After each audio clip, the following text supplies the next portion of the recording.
Gasimbagane Ne Bannamawulire wano ku Radio Simba. Peter Kibazo mu studios ogikwanjulira osuzeeyo otya ampuliriza. Yakoze olwaleero weebale. Wonna w'osinziira otuwuliriza tukwebaza okubeera ng'okola bw'otyo.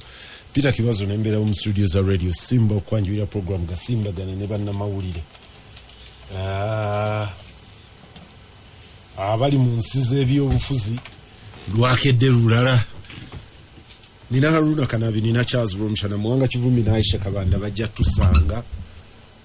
June Kakande leero yasigadde ku kimeeza agalinda nga bwe gave wammwe ye nyini yaba agateekako ekkalaamu yaga nti kino ye oba nedda.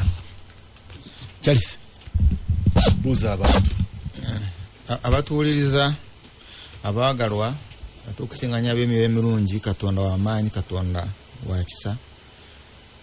Neero tukyalina obulamu tumusiime olw'okubutuwa n'okubukuuma, tubukozesa okukola ekituufu n'okulwanyisa ekibi. Bannange meseji yange ekibi kitta n'omukulu Kanayo omanyi oli bwakulimba wenkulimba buli wenkulaba mba ndowooza ku kyenkulimbye. Kati that self guilt ereeta kye bayita negative energy. Oli wamuttira omwana, oli wamunyaga, buli lw'omulaba budde yeekutuka. So ne physically ekibi kitta, ate no mu by'omwoyo ekibi kitta. Tuve ku kibi. Gasimbagane Ne Bannamawulire. Haruna. Yes sir. Buuza abantu. Takuro omushana n'okusookera ddala kwebaza Radio Simba obutalekaayo kubanga tuwa omukisa guno okuwanyisiganya ebirowoozo n'abawuliriza baayo ne bannayuganda bonna mu biseera byonna. Mukulu Kibazo waliwo gye n'adde obwebyadde bituufu, waliwo minisita omu alina rediyo mbu bwe baamuwangudde n'atwalayo riza n'abagatte muzisoma muleke abalala bazisome.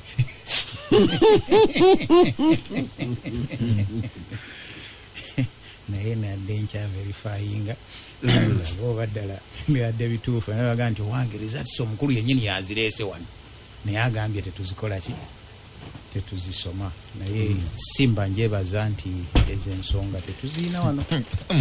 Ani abadde yesimba bannannyiniyo? Si kwesimbawo kokka naye ndooza interest zibeera nnyingi. Waliwo osanga ndi wayiro omushana mumuleke kuba bw'ayitawo awo kaddiiru kange gyekali. Ekyo tetutera kukifuna.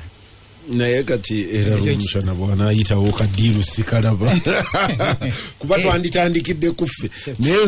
Nali nsoma amawulire ku Radio Uganda. Nasuubiza lw'omushana nti lwalifuuka president nze exile kubanga nze ne lw'omushana siyinza kukkiriza lw'omushana kubeera nga yanfuga.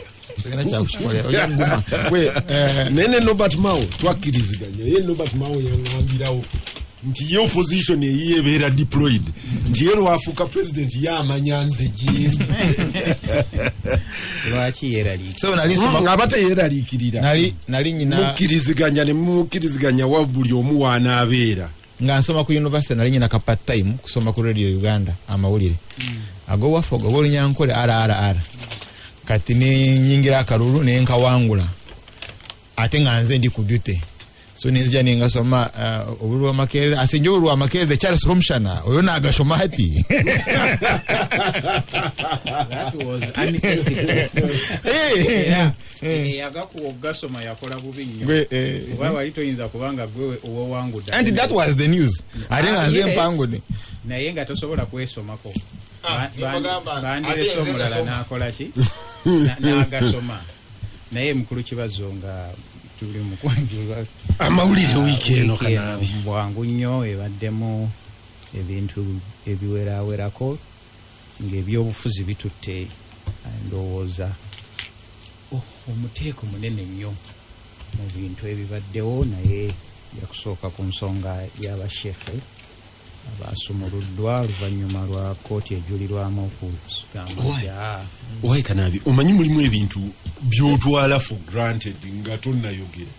Nejjo nina gye nabadde ku kizimbe kimu, ninawe nabadde n'abazimbi abamu bekwano bange ninda bessanyu lisirabanga andi Seka Kamuba bamutadde nga bonna ennyinnyonnyola n'essanyu lye bayina naye challenge gye nalabye baga nti omanyi abasiraamu abaali basobola okwogera baali baweddewo celebration teyabadde ku bubeezi nti seeka baamutadde oli yadanga nti omanyi abasiraamu abaali basobola okwogera baali baggwawo at least seeka kamuga nga bava tuleeyo kati bwe bagenza okunnyonnyola abalala sigenda bannyonnyola ku radio kubanga siri mwenkanya ne bamenya amannya kanaabi oyo yaggwamu takyasobola kwogera gundi oyo nti yabanga musajja w'amaanyi nti ne kati ke baatuula ku muzikiti awo ewaabwe ne bakuŋŋaanyanga ssente nti abo baafa nga mu nnyinnyonnyola y'abasajja bali buli eyafuna opportunity efuna ssente nange banjogeddeko gwe bakwogeddeko naawe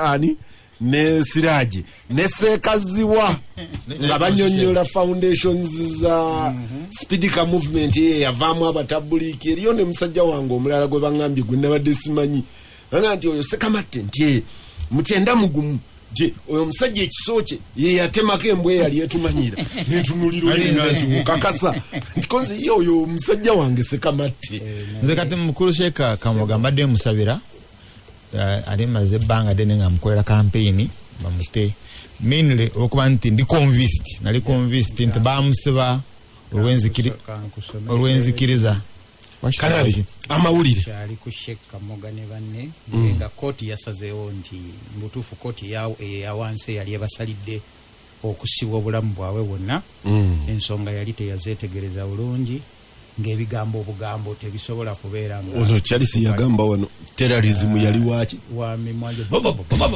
nakyo by the way ne kesi anajogerako ne mukulu Rugunda Dr. Wakala Rugunda naye mubamu ku balamuzi ababadde ku panel eno mwe mwabadde ne yafuuse Chief Justice Owinyi-Dolo bamu ku basaze omusango guno ate bonna ne bakkiriziganya ku nsonga eyo mukulu Kibazo tuba tukyali awo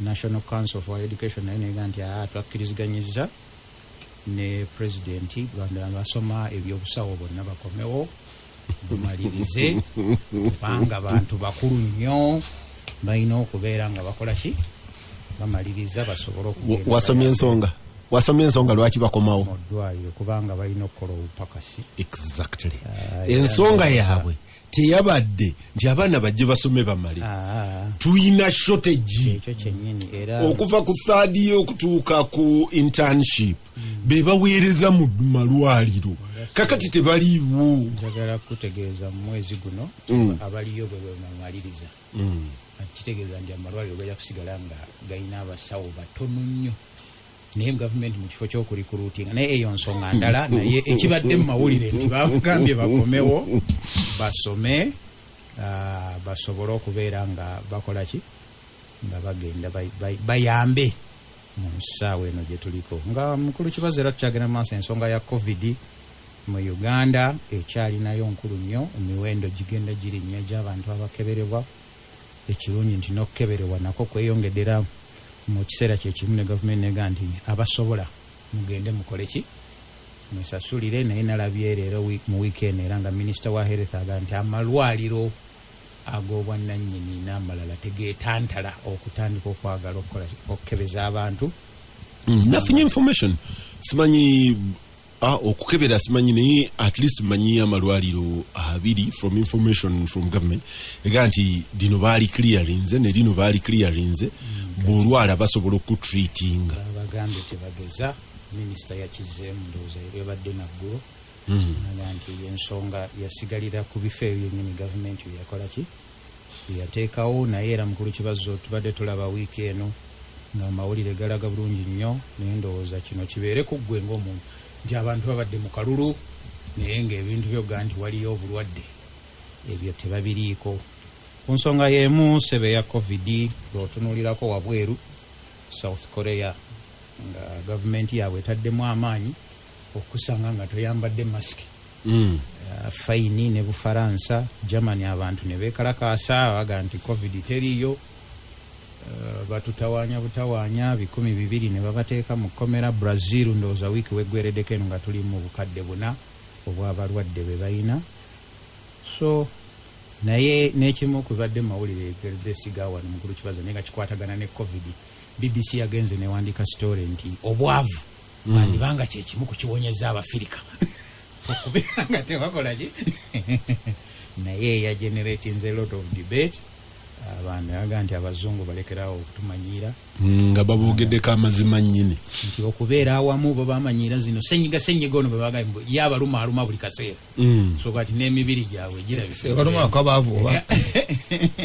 bamanyira ensonga ezo nga tukomyewo nga tuzze mu byobululu kulonda kw'aba youth nako kubaddewo abawangula ne bawangula akumu ne kuggwera mu ngumi ku mutendera oguddako si guli ogwasoose nga guwunzi nga guwedde engumi ne zinyooka mu bitundu ebimu awalala nalabye Eddooni Wanyama nti era NRM yavuddemu nga mpanguzi wiiki egenza okuggwako ssebo nga ne mukulu Bobi Wine naye bagamba nti bamuwabidde omusango gavumenti gwe yeddiza nti emyaka gye tegituuka byasooka byakusoma naye n'afulumya ekiwandiiko ekiwanvu ekinyonnyola ngeri ky'emyaka gye gye gikyukamu era ensonga yali lwaki ne tumaliriza wiiki nga aba NRM bagenze mu kalulu kaabwe ak'okulonda baani abanaakiika mu paalamenti era we kaggweredde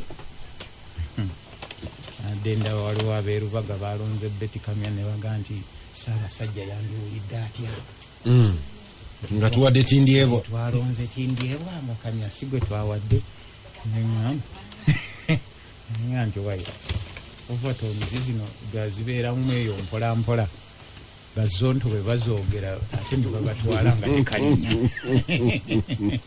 bazonto babatwala naye sebo akalulu we kaggweredde mbadde ndaba ku makya kuno nga ne kapcholo eyo waliwo gwe bakubye amasasi ye n'akafiiramu n'abalala nga bagenze n'ebiwundu n'ekisoko gye bazaala Tango Odoyi returning office ali wa Mungu kati bamuse wali yani kapuchola kapujani ya masasi namuganza gamulidde era naye wetwogerera nga boogere nti ali wa Mungu we kati n'akalulu ne kaggwawe kati ombuza nga bwe tunaaba tukogeddeko mukulu kibazo nga baminisita abamu waliwo gwendabye bayeeye ennyo yagane am the road block to Koboko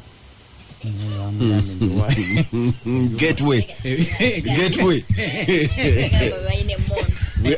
we have the maje we have the maje aganti ekigambo ndoza yali ayagala kulwaki temwagala mazima the girl is my friend mumuleke no kibazo kulwaki temwagala mazima tebagayina amaje mukulu eriyoda mugabadde gevase gakowanyaka ekiro kyaggwa kati mukulu eriyoda naye bwatyo anyway aba NRM ne eriyoda ye yasenguka mu constituency bo bamaze yava we yali MP eno ne yesimba weno nayitamu naye ekikulu nti NRM yo kati akamyuufu kaayo kati tulowooza we bukeeredde tumanyi bulungi baani abagenda okwesimbawo ku kalulu kaabwe n'abavuddemu nga bakaayana naye ekisinga okuba ekibi nti ye violence oba okuyiwa omusaayi okubadde mu kalulu ako ak'essembabule wasodo agamba nti ako kagira kali ne shots mu ngeri y'emu UPC yo negamba nti naye esembezza ebyayo igenda kulonda agenda okwesimbawo naye akena n'agamba nti bikwatagana n'obwa pulezidenti mutulekemu mugende munoonye buli omu ninze kulaba primary za UPC mu Bushenyi buli omu gwayagala gwaba agenda akola ki awo akalulu n'aba DP nabo baga nti kyekyo ssaawa y'okukomyawo forms zaabwe nabo batandika okukola ki okusunsula baani abagenda okwesimbawo mu bufunze mukulu Gasimbagane ne Bannamawulire Aisha buuza abantu abawuliriza musuze mutya mwebale gye musobodde okukola kama mulungi akyatutadde mu balamu n'abagenzi katubasabire mukama kyomulekya emirembe ekyo kirekayo nze njogera oba wano kazi twakkiriziganya naye era secretary general kiba bisigala wabweru njagala kutandika katono nnyo nga bwe ŋŋenda genda mirango naye ŋŋenda oluvannyuma ŋŋenda kudda okwogera ku kulonda oku NRM ne ebyavuddeyo but corona Charles wiiki eno mbadde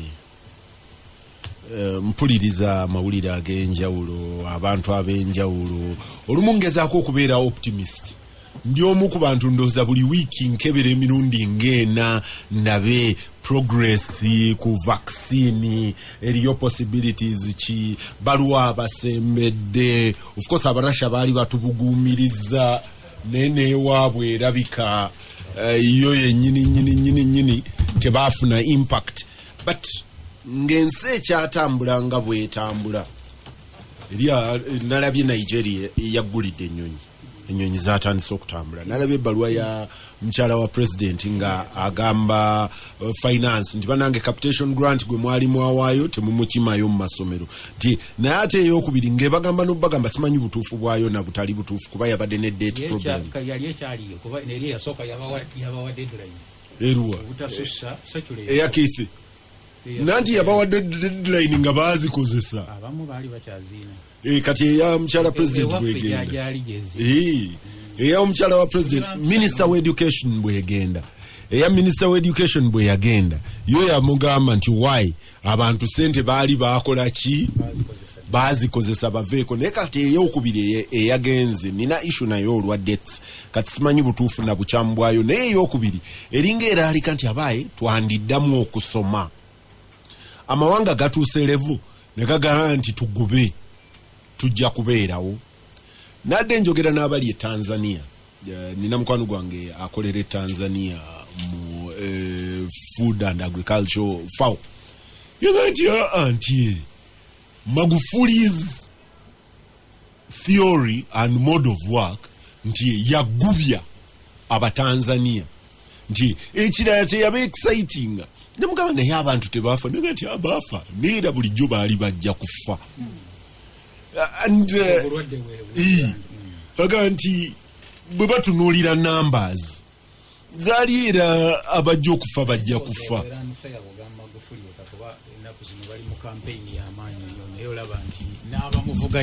andi ni Magufuli ye CEO n'abamuvuganya nabo tebalina nsonga nakyo era nabo bonna obalaba nti kati Tanzania yagezesa Tanzania as a country yagezesa model ya herd immunity okuguba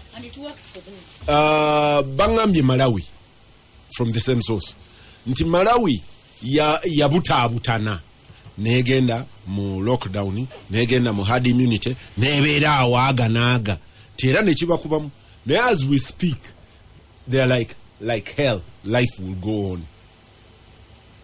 South Africa yasoka nesibawo nekambuwala nnyo yamala neetaamu nekikuba nekakati baga nti weno tugenda kubeerawo ne leero n'enkya ne luli ti tuyige bwe tuba nakyo.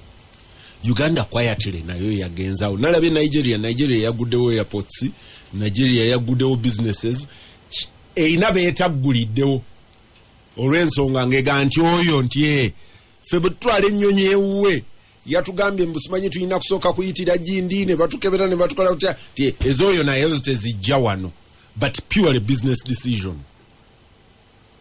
Eriyo blog gyensoma ey'ebyenfuna yo egamba nti the biggest challenges of the day are not that how to deal with the sickness, they are how to deal with the economies that will emerge after COVID. Era ne batulaga companies ezeebaza Katonda kati nga zigamba nti why Katonda weebale waleeta COVID. Australia weekend wadagayi eseze survivinga niye ku mulundi guno bagana yagenze mu recession begamba wesuubira ate baali balangadde nti gye bennyise kiyinza batwala emyaka emirala 5 okukomawo ku level. Kati nalabye company ekola eno gye tumiitingirako kati Zoom eyise emikono mu maaso era erindirira omwaka guno ne mwongerako emyezi emirala 6 aba agenda kwenkana Facebook obunene. Abakozi ba government temujagala. Anze sijiinako mutawaana. Nze sikolera government. Okutambula.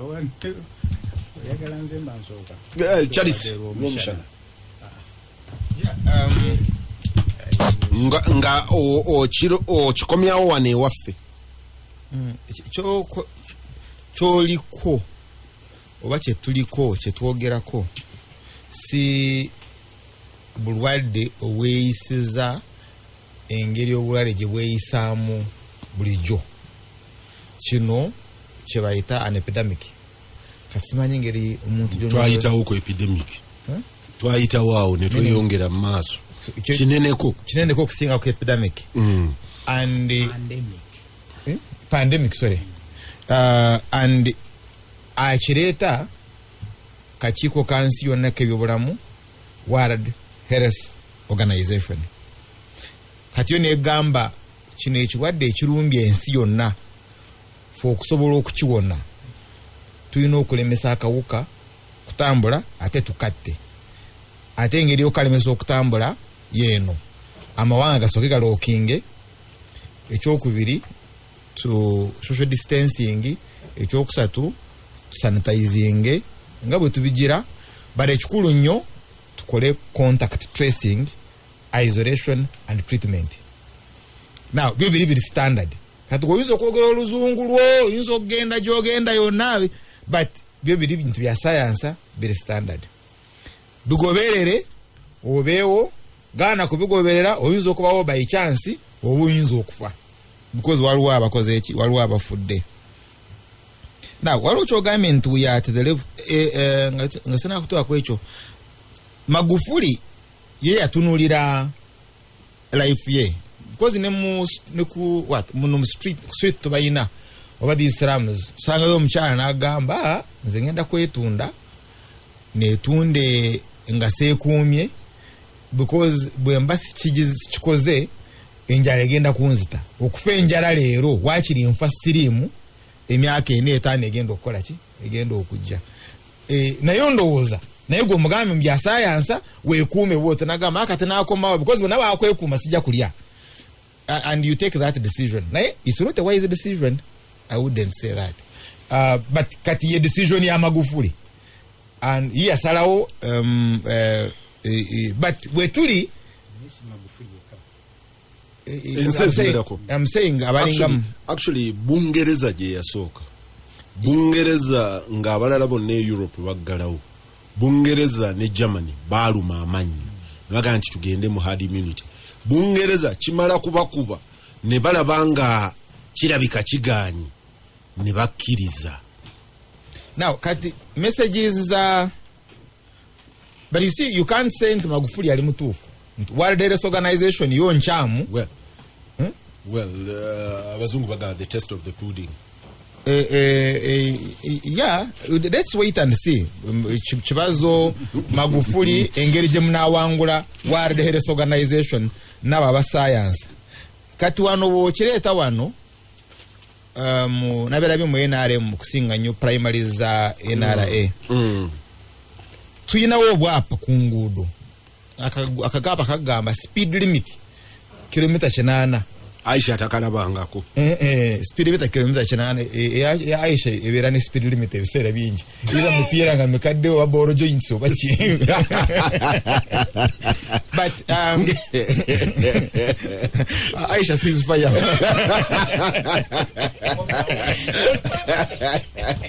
Aisha sees fire. Naito atambula ko amwe kuga nali safe ompe bwo guzina omanya mugenda kutuuka because you can't overspeed. Nainja kusabira mpeko ne yingirewo kati speed limit oli agamba nti it's 80 kilometers per hour. In whose interest kiyambani gwavuga very good. Nayo joy osuke ochikume mwayiro yingire mukono yolabe oja kwanga otujana you really sing yes mpisa yona ye singa katonda aganye singa biganye sanda badde mala so ne na advice eno je watu wa katinge wafe bushenyi ekyabadde rukunjiri because that it was worse really.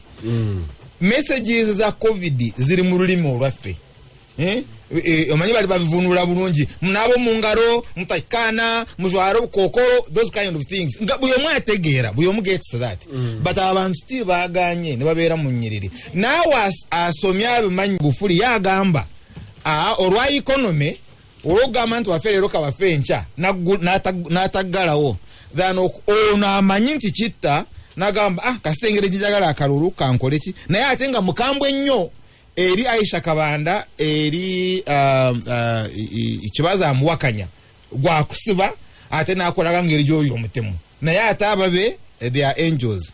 Now kyoyagedde ku hard immunity kibaza I don't agree with you because tuyina facts. You don't have to agree with me. No, but you say you are incorrect. Actually I shouldn't say I don't agree with you. I don't think you are correct.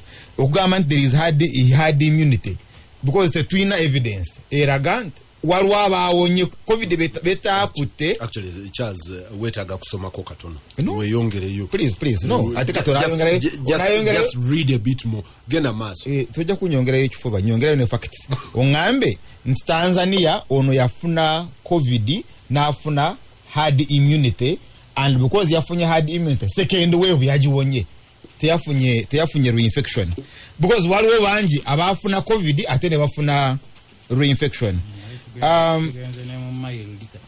Yes kyali kisoboka okuwangula akawuka kano naye twasozeewo ne tuwanika eri akawuka kano katutemule katumalewo. Aisha ekintandisiza ku subject ya covid tulyoke tudde eri mu kulonda is finally responsibility eri health y'abantu n'eriyo ne decisions amawanga ze gakola abantu ze bakola ne bagamba nti aya oba kiba kibe. I just think I've talked about COVID enough. The COVID actually wekiri kati ensi yonna ekimanyi nti COVID is not going to go tomorrow. Tukyali naye for quite some time. Kyetutanaba kukola wano kwe kukola ebiraga nti nno twetegese okubeera ne COVID for some time, and I think that's what we need to do. Tumanye bumanya tubeerawo tutya naye tukyuse tuteekwa okukyusakyusaamu. I don't know whether the Ministry of Education is planning education with COVID. Kubanga tulina classrooms zaffe zina abaana 8, tulina dormitories ez'abaana basula nga bali kumukumu bwe bati dekas zifuuse 4 n'abazadde baatuuka okutugana okugendanga okukyalira abaana kubanga tebaagala tulabe engeri gye basulamu obubi. Omwaka gufudde. Are we going to lose the second year? Ne universities zaatuuka ne zibeera nga tokyegomba kusulayo. Embeera mbi nnyo. Kati simanyi tuteekateeka tutya. Ndabye minisita w'ebyenjigiriza yeegerera temugjayo capitation grant gye mwateekayo banaye temugijjaayo. Kirabika nezandibaddeyo baplaninge ekizibu tukiyitamu tutya. Bagamba nti tufunye omukisa bano tebalina operation tuzijjeyo ne wezikola ki weziraga. Nze we wali okutya kwange COVID tegenda kuvaawo okusinziira ku bannasscience kye batugamba. Bwe yali yakatandika baatugamba nti alimu ne waves, the first wave and they say the second wave is even going to be more harder than the first one. Entegeka sigirabawo.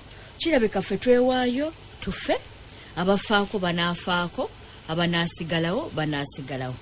Jo nabadde ndaba abantu babiri nga beekuba obwama nga bombi bambadde masiki nga kibazo bwajambadde. Ono ajambadde agitadde mu bulago n'omulala n'ajamba agitaka mu bulago. Oli n'asembera n'akuba munnaakaaba n'omulala n'amuwuliriza. Nenga yiba nange tuli ku ki? Kati masiki yafuuka fashion show. Omuntu ojambala for fashion n'ogiteeka wano wansi. So sensitization yakka. The first thing kyetwandikoze okulaga obwa seriousness wono omukyala ono minisita w'ebyobulamu bwe yagenda n'azanyazanya ne masiki ng'agikutte mu ngalo ayogera n'abantu mu byakusaaga ali nayo ye nga teyasomesa abantu kwata masiki bwoti jambale bwoti n'ateeka wansi masiki n'atandika okukola ebyobufuzi. Twaluzinga step eyasooka ne tuluzinga step endala obutalaga seriousness ya kutya bulwadde buno ne tugamba mbu Uganda egenda kukola mask ezigabira abantu, and people have waited for these masks forever. N'abakwatisa mask tebasobola kukwata bantu kubanga okimanyi nti there is a section of Ugandans that does not have capacity okugula akantu ako. Kati gwe alina okuzigula okuzibawa tozibawadde. N'aba implementing etteeka ne libalema okukola ki abateeka mu nkola ne balemera okuteeka mu nkola. Abantu ne bayiiya nalabako omupoliisi omu yagamba omukazi toyamba ne mask ddayo, omukazi n'akwata akagoye n'akasibako mulaga that's not a mask givugyeko genda. Kati n'abayiiya nawo ne babagana okukola ki okuyiiya. So ekizibu ekiriwo dilemma esinga obunene okujjako okutta ekisaawe kyaffe ne tugamba tukifudde eddwaliro.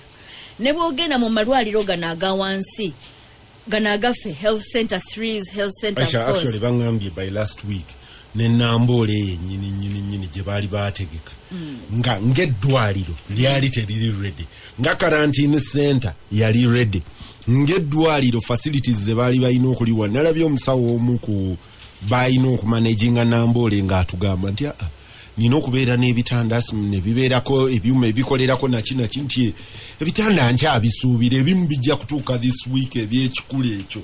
Kati Peter, obulwadde buno tubumanye nti bwamawugwe omuntu n'abeera nga tasobola kossa.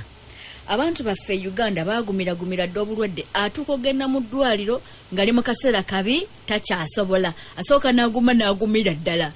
Tulina ne ambulance system esobola okwevacuatinga abantu abo nga lwatandise okubakuba kubanga yeetaaga okubanga ayina oxygen gwakozesa kubanga tasobola kukozesa. Tulina system esobola okubatambuza ng'embeera etabuse. Amalwaliro ga health center 3s are they equipped? Bwe bagamba no malwaliro gaffe nti ono ayina covid suspect abasawo bamudduka buddusi. Tufunye cases z'abantu abafudde nga bagamba nti abantu baabwe baagayaalirwa mu ddwaliro lwakubanga omuntu waabwe was deemed to be a suspect. Buli musawo ng'ate okumukola ki okumusemberera omuntu n'afa nga bagamba nti bamulagajjalira kubanga bamutya. So mu bufunze tetunaba kuzimba mbeera n'akamu yakulaga nti tweteeseteese okwaŋŋanga obulwadde. Tetunaba kuzimba mbeera n'akamu ey'okulaga nti tweteeseteese okubeera nabwo for some time.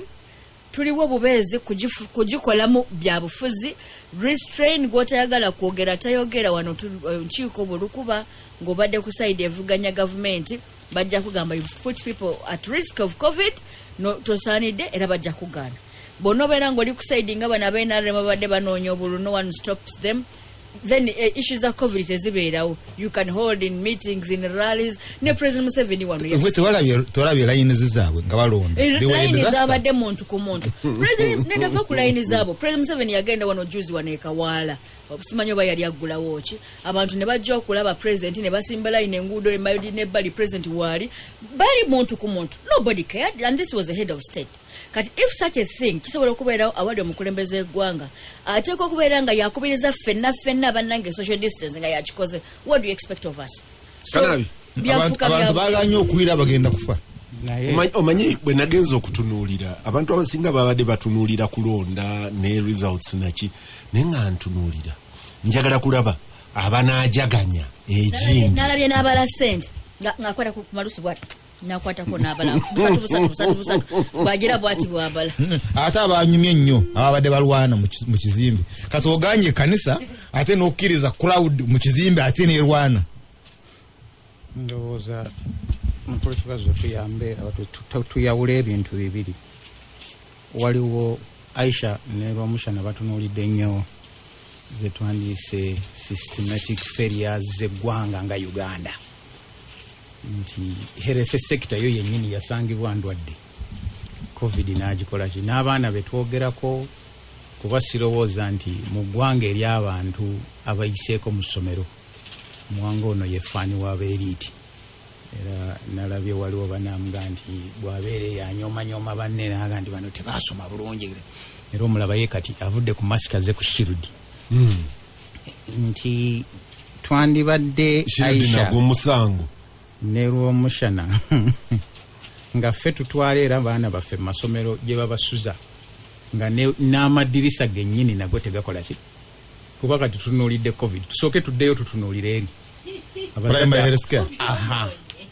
Abajjanja b'ebifuba ebyo ebitaggwa baana baffe batuula batya mu masomero nosanga essomero nga gavumenti ega nti lino lyange era eri so proud of it, lirina abaana 3,000 ng'ekibiina kituulamu abaana 19.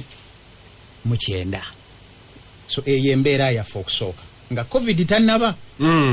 Kati saagala tukole nnyo kajanja nti olw'okuba obulwadde bukoze tusooke tutunuulire ebyaffe ebyatulema ne tujja bano bamuwanga ne babeera balungi nnyo ne bagamba gavumenti nti $4 milioni 400 tuzikuwadde, genda okole ki, ogende oteekewo ebintu ebigenda otuyamba mu bulwadde buno. Mukulu Kibazo, ekyo 8 ekifuba kyaffe twabeera nakyo ekyo 8 bw'ogenda okugoberera ebintu bye baatugamba nti bye bigenda okuteekebwawo nga mwe muli n'eddwaliro lya Namboole. Minister wa State for Health Nabbanja yagamba katuteekewo Namboole abo abaagala okugenda okukuba embeekuulo babinukire eyo abo abalwadde. Yakozesa ekigambo kubinuka. Naye n'ekyo ekyokubinuka nakyo tekikolanga ki. Ambulance ze babasuubiza nalabye juzi mu Regional Referral Hospital buli embaagiwaddeyo ICU bed oba yabaddemu. Naye eyo programu yaliwo okuva mabega kubeera tezaaliwo olubereberye. So obwo obunafu bwaffe ng'eggwanga tusooke tubuzze ku bbali. Bw'oddayo ku bulwadde bw'otunuulira World Health Organization yatandika yaziyitanga 3 T's: test, treat, trace. Kebera abantu bo yongera ku speed kana bakola ki. Ne kati olwaleero we tugendedde egamba nti tuzze ku 3 C's: avoid, mwewale ebifo ebirimu abantu abangi, mwewale close contact n'ebifo ebiri closed. In fact ndowooza bwe twandibeeredde wano eno studio kati yandibadde eri wansi waki wa muti bwe tubanga ddala tunoonya kutaasa ki bulamu. Era olwaleero olaba nti Simba eri serious, siraba nko gye banfuuyira walala agenda tulinga nte tuuka wano ku Simba ne bakaba kufuuyira wenna muli banjawo. Simba teringa gavumenti yo gye waweereza Chelsea yakayanye naye mu booth ayitamu nga nti dairema eno gye tulimu olwaleero Mukulu Kibazo teri wano Uganda wokka. Brazil by'obulwadde bwe bajja pulezidenti wanaga nti mulimba tusooke tukole ki joyise hard immunity oba okubeera stubborn. Ne Bungereza bwetyo. Tanzania nayo neekwata layini yaki yayo. So waliwo discussion nene nnyo wakati wammwe abebyo abasuubuzi oba ba economist n'abebyobulamu. Bw'otuula newo ebyobulamu ye bw'akebera alabanga waliwo danger nnene era akugamba nti togyetantala. Ow'ebyobusuubuzi aga nti gundi tunaatuula tunaakomawa tufiirwa. So there is a need okulabanga to striking a balance wakati w'omusawo ayeeraliikirira kuba yategeera ki ekigenda mu maaso. Lw'omushana kyagenda nti obulwadde weebuli era bujja kukwata abantu baffe. Noono ow'ebyenfuna naye aga nti tunaatuula paka ddi. Eyo ensonga ne politician ayagala oyo naye ayagala abantu abasanga ekibibi 200 agonga amatidde nti weebali. Aga nti kale obulwadde weebuli naye ne ssente tuzeetaaga naye nange akalulu nkakola ki nkaagala. Kaakati nze ndowooza nti awo we twandibadde tuteeke nnyo amaanyi. Ow'ebyobulamu ayeeraliikirira, ow'ebyenfuna ne bana abakulembeze. How do we strike a balance? Muwanga tukyayinayo possibility mu ggwanga lino erigamba abantu nti abaaye nti temuvaayo musimanyi bwe munaakuŋŋaana mujja kulwala after yesterday. Nti abo ababyogera tebalina gavumenti. Bino gavumenti yabikkiriza. Birwa byakkiriza. Bino abalina obuyinza basobola obbagaana biri. Bino babikkiriza kubanga bibakolera. Kati birigwe byogamba nti tebalina buyinza tebajja bikkiriza. Uganda otya LDO okusinga ne COVID. Kubanga it is as simple as that. Ani alina obuyinza okubigaana okubikkiriza. Alina obuyinza yakola decision n'agamba. Alina obuyinza alina n'obusobozi. Yes, alina n'obuyinza era alina n'obusobozi. Kubanga ekyo nakyo kikulu. Yes, alina. Bwe munaasimbula nga Muwanga asimbudde, Aisha yasimbudde, Kanabi yasimbudde, Gundi yasimbudde. Buli omu yagenze mu kasaka kunoonya kalulu. Alina obuyinza alina n'obusobozi obureininga in buli omu. Yes. because kati wano ebadde mu monitor yakoze you see there is a takeover naga nti kakati babakola communication agamba amagye naki mugende mukwatagane na RDC RDC naga ne motoka za government zonna eziriyo zibajjeeko oziteke for this operation nagamba nti ya deploying artillery bibadde biri mu mawulire muno. These are not simple matters. Nti tugenze in a seemingly civic election of a ruling party. Akarulu kano ka ruling party. Ekyokubiri kyolina okwebuuza nti ki ekyabadde at stake mu ruling party. Atirale negotiations njja kudda ku character election njagala ku dispose cha covid mawo anti kyegamba nti covid bekyatuse ku interest eyabaga you see you must understand tyabayina obuyinza kati basobola okwambala esuuti naye nga bagenda okutuka mu ntebe gye baaliko baabuuka mirambo koma jo last week twayogedde ku ttaka you remember ayine ngambe waffe uya overrun da twawanika dda naye oli atema emiti bw'atema emiti future gwawo but eno abantu boolaba abanjaawo bonna ettaka balitema investor tasobola kukolayo what happens bwe baffe nnyo enkya can't you get big land so problem jembadde njaga kugamba Peter nti sometimes bosanga Muwanga nga ayambadde suuti mutegedde nze twaliwo last week bosanga bring me on board n'abatuwulira bebakusanga ng'oyambadde booti you see olutalo lwa luweero olutalo lwa luweero agamba nze mu ntegeera yange nti akawuka kalina gwe kayambako okukendeeza ku bantu afune landi yaba investor gurachi muntegera yakasiye y'omukalabanda ey'omwalimu w'omukalabanda. So at the end of the day oteekwa ku understanding nti abakufuga how much do they value life bekituuka okusigala mu buyinza oba okubufuna oba okubulemeramu. They never valued life nga babujjamu ng'ate omaze n'obutukamu ng'otegedde entebe beewooma nolowooza nti bajja kudabaga nti waliwo abantu ng'omutwalo baafa bameka nga bajja kati bakafa bameka baali bajja be baali bajja 500,000 people be baali bajja by the way be baali bajja 500,000 people but baafa nga bajja okukwata obuyinza. Kakati gwe mbuulira bekituuka nti baagala kubusigalamu nga ebakowa ekibantu ndowooza abantu nga2,000 bajja kufa. Then what? Bw'obanga be nali nzija nabuuka 500,000 ey'emirambo because these were days, real days. Oba baali basirikale b'obote oba baani baali bataata balinako bamaama baabwe baali bantu. That is how savage people can be. Kakati and those are the people who govern you. Tulowooza nti baafunayo omwoyo omulala oba baakulanga emisota gino egimera omitwe egyokubiri.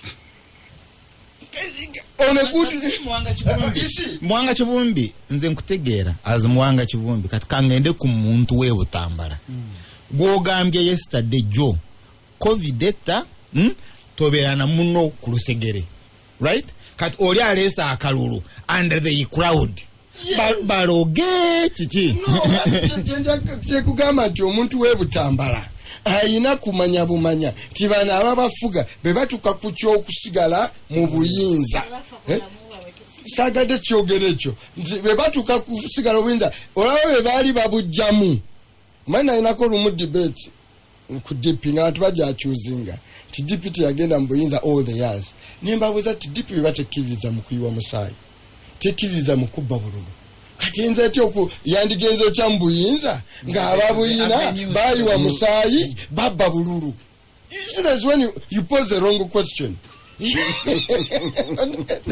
Temwagenda mu buyinza ababuyina temukkiriza mu kuyiwa musaayi tokkiririza mu kubba buki bulu then ogamba nti bali abalimu moderator nsaba Muwanga nanga nyambeko kuba kati akoze analysis eri etulaga obunafu bwoli ono omuntu wo webutambala ndoza Romushana bwayogerako omukozi otya kati omuntu wange omulaga nti yoli aliwo tali kululu yes kati ye omuntu webutambala era yebadde message yange gwe embaga y'omwana wo tusobola kugisazaamu bwe batusobodde gisazaamu be mubeera abatono bafumbirwa tabeerayo kati ng'abasiraamu abewaffe really nike yaffe ogimanyi kati n'eddiini yaffe gye tusoma bino ebya crowd tebiriiwo tumala kusala magharibi tebiriiwo yes kati omuntu Muwanga Kivumbi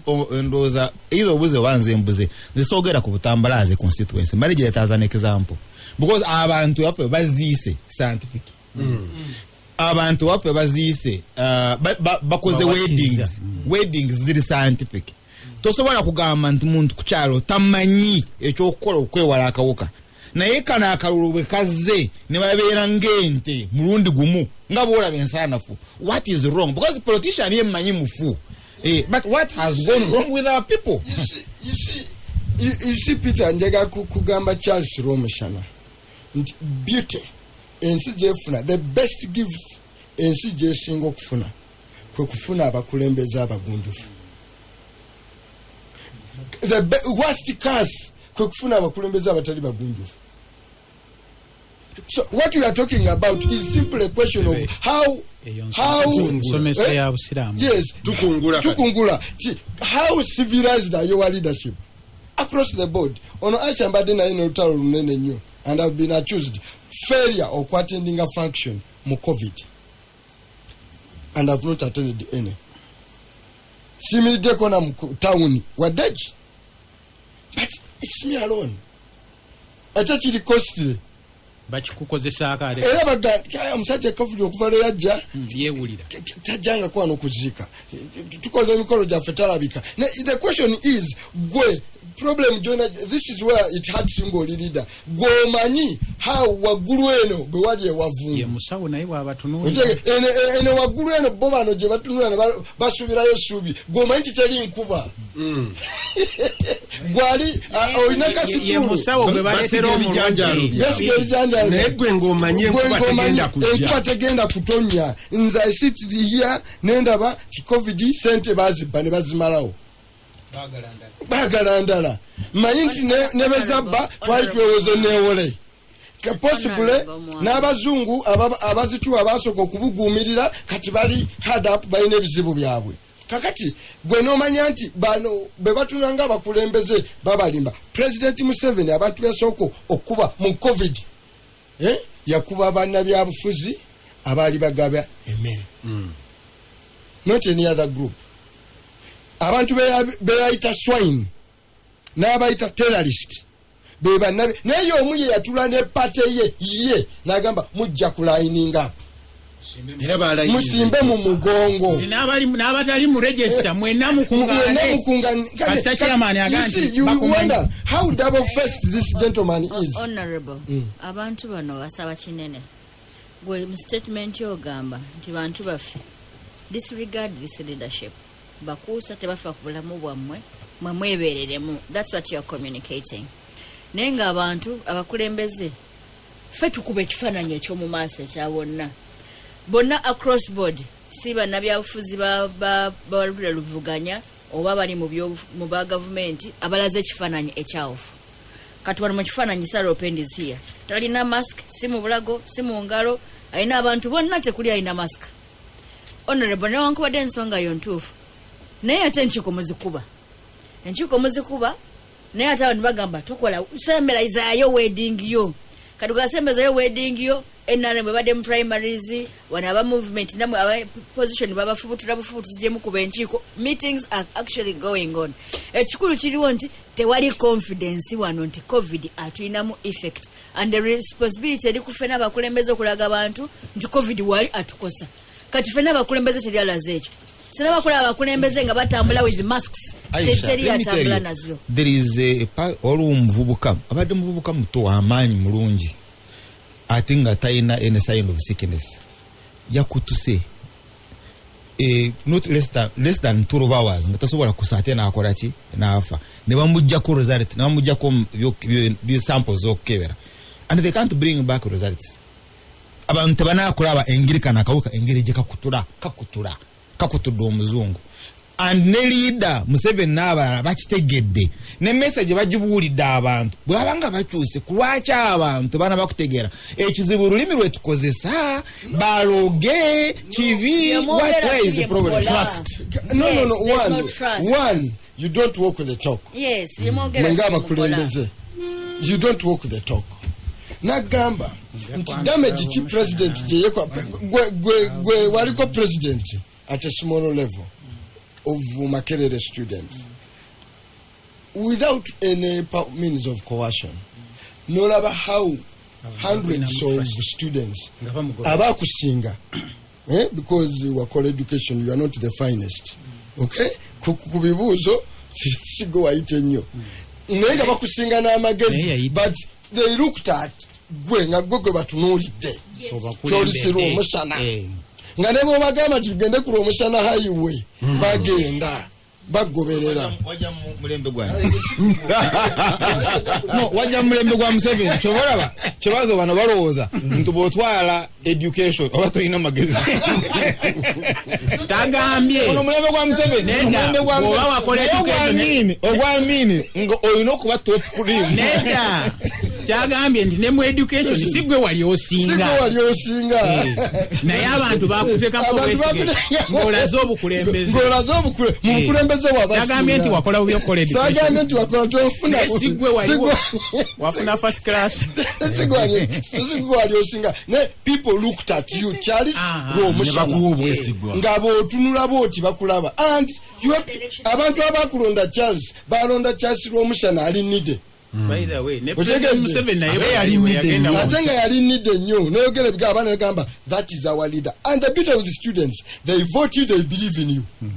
Next day waga nti tulumbe ne bakola ki ne balumba. So Charles lw'omushana oyo bwayimirira ku assembly n'abagamba nti abange ku makya tugenda kulya omuceere katigambe educate sardines nti ku makya nze nga gidi president mbagamba mwenna mugende ne sowane wagenda kwayo sardines batuukayo ne basangayo ebijanjalo binu wibozi nga wali mu beans the next time you declare tell kakati n'ogera ekya ne baga nti abange enkeera bwe tunagenda twalese buloka y'omugaati ku breakfast ne batukayo nga tewali otegedde baba tebalina busobozi bukujjako they will never take you serious again. Now this is Muwanga Kivumbi omulonzi asaanira kubeera n'amagezi okusinga gw'alonda. Yes, no, you see, because omulonzi mu democracy alonda from the alternatives.